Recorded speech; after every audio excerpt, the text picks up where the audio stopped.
नमस्कार विद्यार्थी मित्रों, आज दिनांक 10/8/2021 वार मंगळवार इयत्ता 10वी विज्ञान आणि तंत्रज्ञान पेपर 1 किंवा science and technology paper first यामधील मॉडर्न पिरियडिक टेबल आपण पाहत होतो। या मॉडर्न पिरियडिक टेबलमध्ये पीरियड्स अँड इलेक्ट्रॉनिक कॉन्फिगरेशन हा भाग आपण यामध्ये काय रिलेशन आहे हे पाहणार आहोत। त्या अगोदर पहा, या तुम्हाला अगोदर प्रश्न विचारले पहा, on going through the modern periodic table. त्या मॉडर्न पिरियडिक टेबल मधून जाताना it is a seen that elements lithium, beryllium, boron, carbon, nitrogen, oxygen आणि फ्लोरीन पहा, lithium, beryllium, boron, carbon, nitrogen, oxygen आणि फ्लोरीन ही मूलद्रव्ये जी आहे ती and Ne belong to the period number 2। Period म्हणजे मॉडर्न पिरियडिक टेबल मधील आडवी ओळ। कितवी आडवी ओळ? तर दुसरी आडवी ओळ। Modern periodic table page number 23 वर आपण जो भाग पाहतो त्याच्या वर आहे पहा, आडवी ओळ बघा 2 नंबरची, lithium, beryllium, boron, carbon, nitrogen, oxygen आणि फॉस्फरस, निऑन ही आडवी ओळ आहे। या आडव्या ओळीतील हे एलिमेंट्स आहेत पहा या ठिकाणी हे पहा 2 नंबरची ओळ ही लिथियम, बेरिलियम, पुन्हा पुढं boron, carbon, nitrogen, oxygen, fluorine आणि निऑन शेवट। ही आडवी ओळ 2 नंबरची, त्याला पीरियड्स म्हणतो। या 2 नंबर पीरियडमधील हे एलिमेंट्स आहेत। या एलिमेंट्सची काय करायचं आहे तर write down the electronic configuration of all of them. आता याच्या ॲटॉमिक नंबर तुम्हाला दिलेले आहे वर उजव्या कोपऱ्यात, प्रत्येक बॉक्सच्या डाव्या कोपऱ्यात याचे ॲटॉमिक नंबर दिले 3।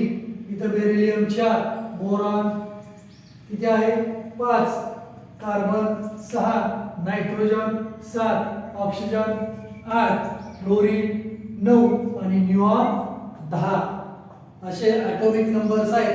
ॲटॉमिक नंबर्स म्हणजे काय तर त्या मूलद्रव्याच्या अणूमध्ये असणाऱ्या इलेक्ट्रॉनची किंवा प्रोटॉनची संख्या म्हणजे त्याचा अणुक्रमांक आहे।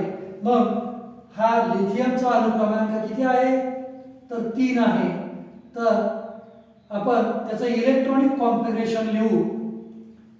इलेक्ट्रॉनिक कॉन्फिगरेशन लिहिताना इलेक्ट्रॉनिक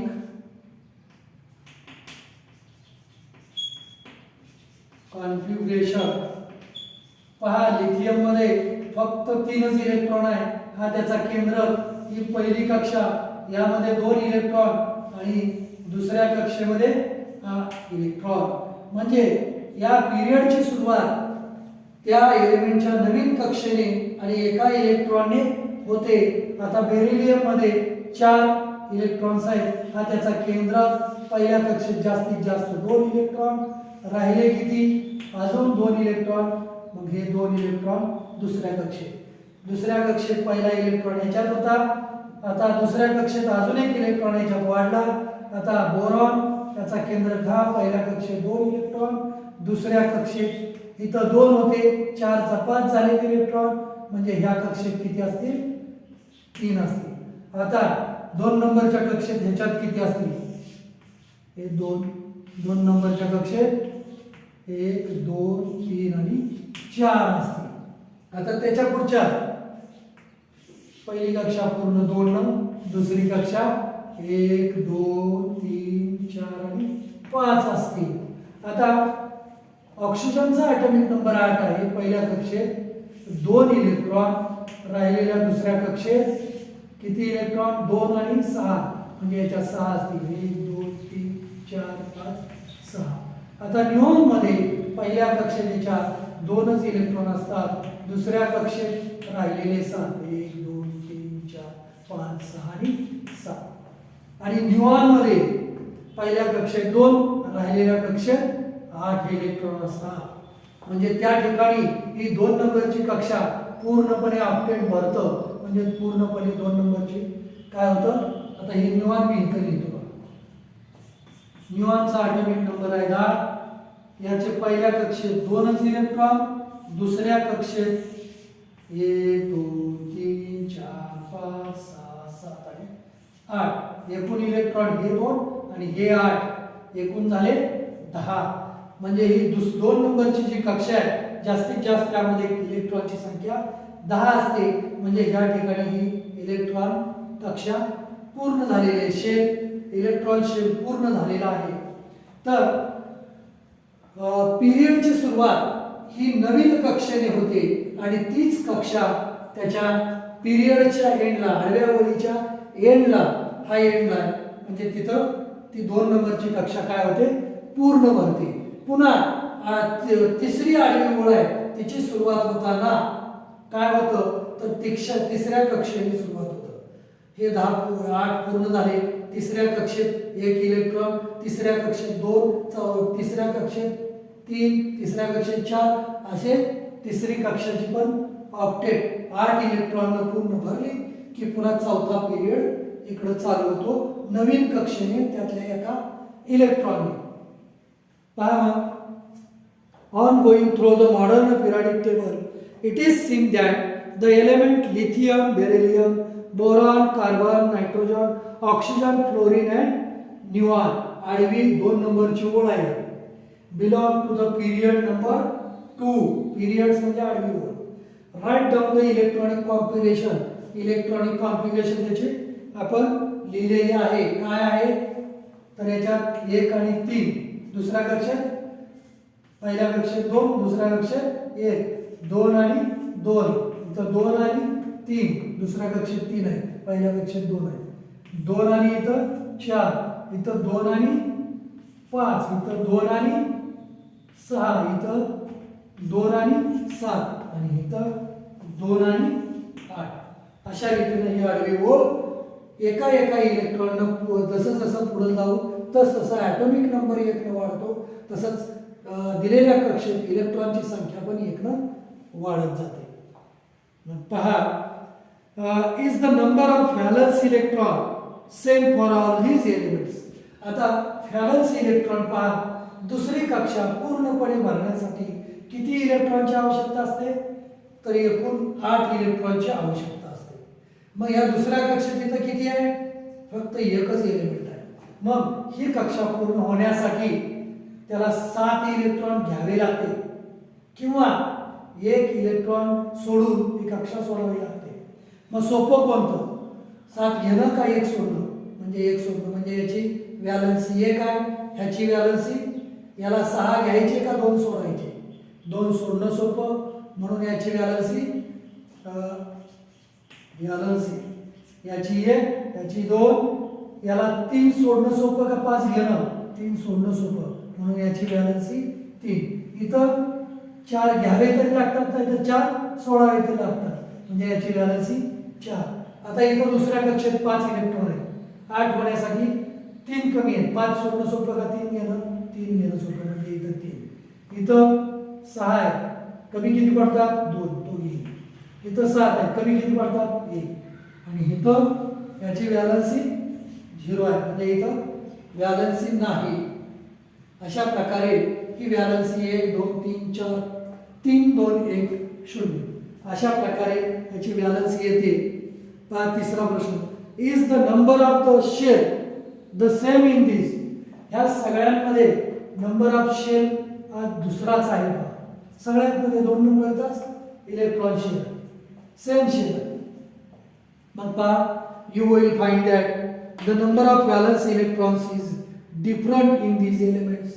या सगळ्या पिरियड्समधल्या एलिमेंट्समध्ये त्यांची जी व्हॅलन्सी आहे ही प्रत्येकाची काय आहे, वेगळी आहे. However, the number of shells is the same. या 2 नंबरच्या पिरियडमधल्या एलिमेंटचे नंबर ऑफ शेल हा सगळ्यांचा सारखा आहे, 2 नंबरचा शेल आहे, ही 1 आणि हा 2, सगळ्यात 2 नंबरचाच शेल आहे. Is the same. You will also find that while going from left to right, या पिरियडमध्ये लेफ्ट पासून राईटला जाऊ, विदिन द पिरियड, या ओळीमध्ये लेफ्ट पासून जसं राईटला जाऊ, the atomic number increased by 1 at a time and number of valence electron also increases by 1 at a time. पहा, ॲटॉमिक नंबर आहे तो पिरियडमध्ये 3 पासून सुरुवात झाला, 1 ने पुढं वाढत चाललाय, कुठून लेफ्ट टू राईट पर्यंत, कळलं. आणि व्हॅलन्स इलेक्ट्रॉन सुद्धा वाढत चाललेला आहे. आता we can say that the elements with the same number of shell occupied by electrons belong to the same period. एकाच पिरियड मधले जे एलिमेंट्स आहेत ते एकच शेल ऑक्युपाय करतात, 2 नंबरचा शेल ऑक्युपाय करतात. मग पहा, the elements in second period namely lithium, beryllium, boron, carbon, nitrogen, oxygen, fluorine and neon have electrons in the 2 shells. याचे सगळे इलेक्ट्रॉन्स हे किती शेल्स मध्ये, या 2 शेल्स मध्येच आहे. मग त्या शेल्सची नावं काय, तर पहिल्या शेलचं नाव के, दुसऱ्या शेलचं नाव एल आहे. या 2 शेल्स मध्येच या 2 नंबरच्या पिरियड मधल्या इलेक्ट्रॉन्स सामावलेले असतात. मग पहा, the elements in the third period, तिसऱ्या ओळीतील, मॉडर्न पिरियडिक टेबल मधल्या तिसऱ्या ओळीतील जे एलिमेंट्स आहेत कोणते, sodium, magnesium, aluminium, silicon, phosphorus, sulphur, chlorine आणि आर्गॉन. तिसरी ओळ पहा, पिरियडिक टेबलची तिसरी ओळ. हा पिरियडिक टेबल धरला समोर, याच्यातली तिसरी ओळ म्हणजे कोणती पहा, सोडियम, मॅग्नेशियम ते aluminium, silicon, phosphorus, sulphur, chlorine आणि आर्गॉन हे तिसऱ्या ओळीतील एलिमेंट्स आहेत. ह्या एलिमेंटची सुरुवात नवीन शेलने होते, इलेक्ट्रॉनच्या नवीन शेलने होते. मग पहा, याच्यामध्ये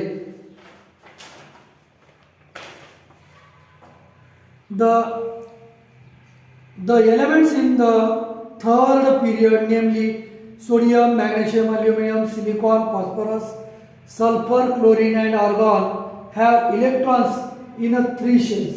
यांचे सगळ्यांचे इलेक्ट्रॉन्स हे किती शेल्स मध्ये असतील, 3 शेल्स मध्ये असतील. मग आता त्यांची इलेक्ट्रॉन कॉन्फिगरेशन काय होईल, तर कोण कोण आहे, sodium, magnesium, aluminium, silicon, phosphorus, sulphur, chlorine आणि आर्गॉन शेवट आहे. यांचे इलेक्ट्रॉनिक कॉन्फिगरेशन काय असेल, तर 2 8, पहिल्या कक्षेत 2, दुसऱ्या कक्षेत 8 आणि तिसऱ्या कक्षेत 1 इलेक्ट्रॉन. इथं 2 8 2, इथं 2 8 3, इथं 2 8 4, इथं 2 8 5, इथं 2 8 6, इथं 2 8 7 आणि हे 2 8 8. इथं तिसरी कक्षा ऑक्टेट पूर्ण होतं. मग पहा, हे 3 नंबर पिरियड आहे, पिरियड नंबर 3 आणि ओळ तिसरी पिरियडिक टेबल मध्ये.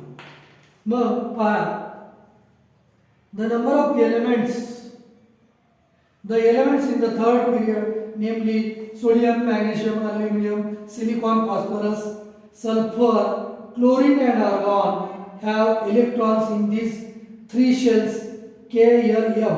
इथं इलेक्ट्रॉनिक कक्षा किती आहे, तर पहा, ही पहिली कक्षा पूर्ण आहे, दुसरी आणि ही तिसरीने सुरुवात होते. म्हणजे इथं पण किती आहे, ही पहिली, ही दुसरी आणि तिसरी. या पिरियड्स मध्ये एकूण 3 कक्षा इलेक्ट्रॉनच्या या एलिमेंटला असतात. मग त्या 3 कक्षा कोणत्या? तर पहिली कक्षा के, दुसरी एम, तिसरी एम, आणि चौथ्या ओळीला चौथ्या पिरियडला एन ही कक्षा असते. अशा प्रकारे पहा मग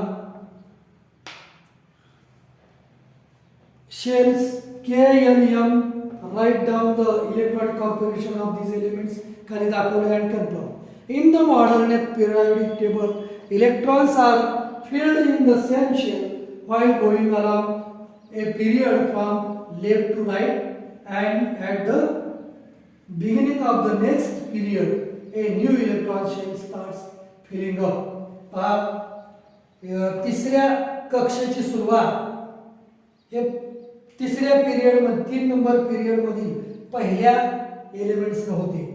बघा तिसऱ्या कक्षेत एक इलेक्ट्रॉन तिसरी कक्षेत सुरुवात झाली, परत एक एक एक एक इलेक्ट्रॉन तिसऱ्या कक्षेत वाढत जातो. पहा इथं 8 झाले, पूर्ण ऑक्टेट इथं तिसऱ्या कक्षेचं पूर्ण झालं की पुन्हा चौथ्या कक्षेनं चौथ्या पिरियडचा एलिमेंट सुरुवात होते.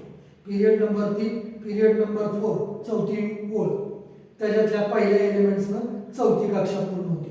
त्याची इलेक्ट्रॉनिक कॉन्फिगरेशन काय असेल? 2, 8, 8 आणि 1 असेल.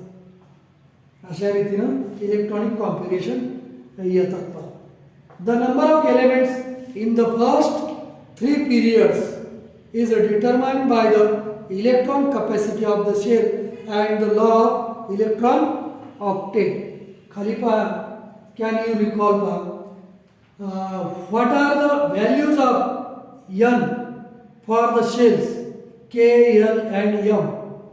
पहा स्मॉल n म्हणजे काय आहे? तर नंबर त्याचा पिरियडचा नंबर किती आहे? पहिला आहे का, दुसरा आहे का, तिसरा आहे? हे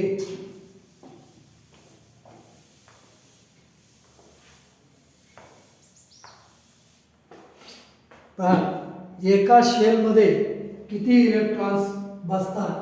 उदाहरणार्थ हे पहा शेल म्हणजे इलेक्ट्रॉनची कक्षा, n म्हणजे कितवा शेल आहे, आणि 2n² हा त्यामध्ये बसणाऱ्या इलेक्ट्रॉनचा फॉर्म्युला आहे, आणि इलेक्ट्रॉन कपॅसिटी त्यात किती इलेक्ट्रॉन बसू शकतात ही कपॅसिटी इथं दिलेली आहे. आता पहिला शेल जो आहे त्याला के म्हणतात. पहिला शेल काय? के. दुसरा शेल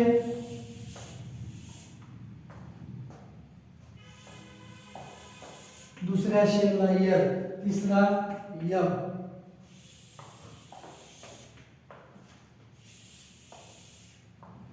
पहा पहिली कक्षा के ही पहिली कक्षा, एल ही दुसरी कक्षा, एम ही तिसरी कक्षा. एल म्हणजे कक्षेचा नंबर आहे, इलेक्ट्रॉन शेलचा नंबर आहे. के ही पहिला शेल, एल ही दुसरा शेल, एम हा तिसरा शेल. मग हा फॉर्म्युला 2n², 2 × 1 चा स्क्वेअर म्हणजे 2 चा. पहिल्या कक्षेत जास्तीत जास्त किती इलेक्ट्रॉन? 2 × 1² = 2. दुसरं 2 × n², n म्हणजे 2 आहे, 2 चा स्क्वेअर. इथं 2 चा वर्ग 4, 4 × 8. इथं 2 × n² म्हणजे 3 चा स्क्वेअर, 3 चा स्क्वेअर 9, 9 × 18. तिसऱ्या कक्षेत जास्तीत जास्त किती इलेक्ट्रॉन असू शकतात? 18. थर्ड शेलची कपॅसिटी 18 इलेक्ट्रॉनची आहे. मग पहा as per electron holding capacity of shell, 2 elements are present in the first period and 8 elements in the second period. The third period also contain only 8 elements. Third period मध्ये सुद्धा only किती electrons असतात? 8. The third period also contain only 8 elements due to the law of electron octet. तिसऱ्या ओळीपर्यंत पण किती elements आहेत? 1 2 3 4 5 6 7 8च element आहेत. हे का? तर ते लॉज ऑफ इलेक्ट्रॉन ऑक्टेट मुळे there are few more factors which control the filling of electrons in the subsequent period, which will be considered in the next standard. आता तिसऱ्या शेलमध्ये इलेक्ट्रॉन शेलमध्ये एकूण इलेक्ट्रॉन कपॅसिटी किती आहे 18, परंतु इथं पिरियडिक टेबलमध्ये 8च मूलद्रव्यांच्या ओळी आहेत. मग इथं एक सुरुवात होतं नवीन कक्षेची 2 3 4 5 6 7 8, इथं 8च तिसऱ्या कक्षेत इलेक्ट्रॉन्स आहेत. बसू किती शकतात 18. पण हे का दिले तर electron law of electron octet नुसार 8च मूलद्रव्य ओळीनं दिलेली आहे आणि त्याच्या पुढचा मूलद्रव्य याच्या खाली घेतला आहे. आणि हे there are few more factors, यामध्ये काही कारणं आहेत which control the filling of electrons in the subsequent periods which will consider in the next standard. हे आपण पुढच्या इयत्तेमध्ये 8च का याचं कारण पुढच्या इयत्तेमध्ये आपण बघणार आहोत. द केमिकल, आता पहा, the chemical reactivity of an element is determined by the number of valence electron. पहा, the chemical reactivity of an element is determined by the number of valence electron in it. त्या मूलद्रव्याची chemical रिॲक्टिव्हिटी ही कशावरून अवलंबून असते तर त्याच्यामध्ये असणाऱ्या valence इलेक्ट्रॉनवरून ठरवलं जातं की काय त्याचा व्हॅलन्स इलेक्ट्रॉन किती आहे, त्यावरून तो केमिकली किती रिॲक्टिव्ह आहे हे ठरवलं जातं. The chemical reactivity of an element is determined by the number of valence electron in it and the shell number of the valence shell. आणि त्याचा शेल नंबर व्हॅलन्स शेलचा नंबर कितवा आहे त्याच्यावर. The information on this point is obtained from the position of the element in the periodic table. मग त्याची information माहिती ही कशावरून अवलंबून असते तर position of the element in the periodic table, त्याचं त्या पिरियडिक टेबलमधील स्थान कुठं आहे त्यावरून ठरवलं जातं. That is the modern periodic table has proved useful for study of elements. मग म्हणूनच हा मॉडर्न पिरियडिक टेबल एलिमेंट्सच्या स्टडीसाठी मोस्ट युजफुल आहे. आता periodic trends in the modern periodic table. या मॉडर्न पिरियडिक टेबलमध्ये पिरियडिक ट्रेंड्स काय आहे हे आपण पुढच्या तासाला बघूया. आज या ठिकाणीच थांबूया. धन्यवाद.